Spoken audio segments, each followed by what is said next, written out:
My name is Madonna and I am part of Sephora Squad. So for today's video, I am going to show you the difference between a matte powder blush and also a cream blush. We have 3 different choices today, and I'm going to show you some tips and tricks on how to put on blush, the placement, and the tools that you should be using, so that way we don't disturb the makeup and we can look our very best using blush. So if you want to learn how to do that today, just keep on watching.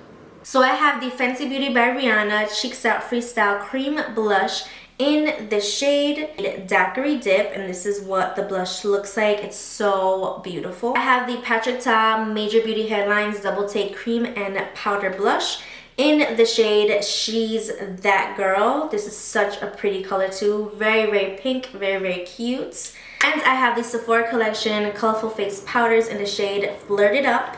And this is what Flirted Up looks like. It's also very, I love these colors. I love pink. Another very pink blush. It's so pretty. I really like this one as well. And I'm going to use the Sephora Collection Pro Blush Brush in the number 96. I'll show you a technique that pretty much works with almost every face shape on where to place your blush. And so this is what we're going to do. You're going to take 2 fingers and you're going to put it beside your nose. Your blush is going to start right here. This is where it's going to go, and you kind of like blend it upward. That way it gets diffused and there's no bright lines.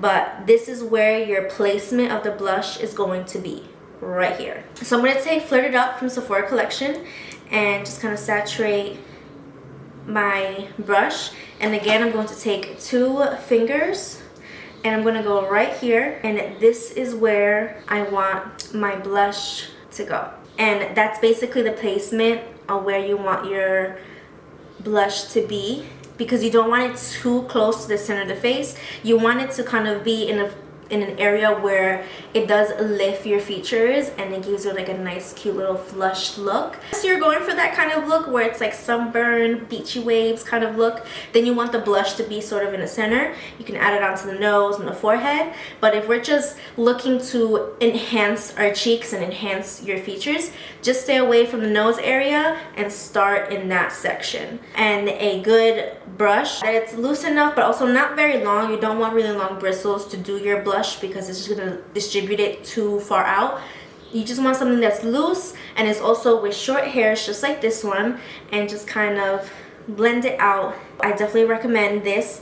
This one is also a matte shade, so notice that I don't really have a lot of luminosity going on the cheek. From the blush, it's very matte, but it's very pretty. So now I'm going to show you how to use cream blushes. I know it's so intimidating, especially after already having makeup on, because I obviously have a face on. But the great thing about these cream blushes is that both of these tend to sit on the skin really, really nice and look like skin. If you want a really luminous, dewy glow, I would go for the Fenty Beauty one. It has a shine to it. It has a shine. It's definitely not matte, but it does dry down to like a really nice skin finish where it just doesn't look super oily either. I'll show you how to use it with a sponge. You could also use your fingers for this, but I want to use a sponge so I don't get my fingers dirty. And all you're gonna do with this color, because this is so pigmented as well, you're just going to tap right in. That's it. And what you're gonna do is you're gonna place it on the cheeks and you're going to tap it onto the cheek as well. So this is how it's gonna go. Again, 2 fingers away. You see how it's there? And now we're just going to blend it out and get like a nice natural flush going. It doesn't disturb the makeup that I have on already either, because I'm pressing it onto the skin versus kind of blending it out. And yeah, look at that. So you see my skin looks dewy, it looks glowy. I really like this formula. So this is a really good product if you're looking for a cream blush that can kind of do it all. This one you can wear by itself without any complexion products on. You can wear this without setting the face as well, or if you have set the face and you totally forgot about blush and you want to use something creamy, you can still do this. You just have to be very, very careful and just kind of like press it into the cheeks. That way it doesn't disturb everything underneath. And the way this formula works is that it just looks like a nice powdery finish as well. Like it looks like it melted into the skin is what it looks like. This is a really cool formula. So what you're gonna do with this one, you're going to do the cream blush first. It just works the same way as the Fenty one. However, this one definitely has more of a matte finish to it. So I'm going to take my sponge and I'm going to get into the product.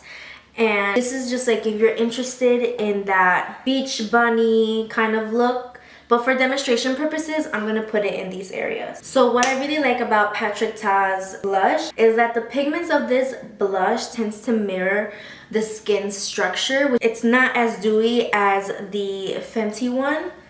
As you can see, Fenty one has like a wet glow to it, and around my nose and the center of the face it's still kind of matte. So it has like this matte finish to it. Just looks like skin. It looks like my makeup. And what you want to do is kind of like set it in place by using this section right here. That's the powder version. And you're just going to dust over it very lightly. Putting on blush is very personal. You can do it any way that you want to. If you really want like a flattering way of putting on blush, try the 2-finger trick and let me know what you think. Don't forget to subscribe to Sephora's YouTube channel and give this video a thumbs up. Let me know what you guys think in the comments section below. And thank you, Sephora, for having me again, and I'll see you guys on the next one.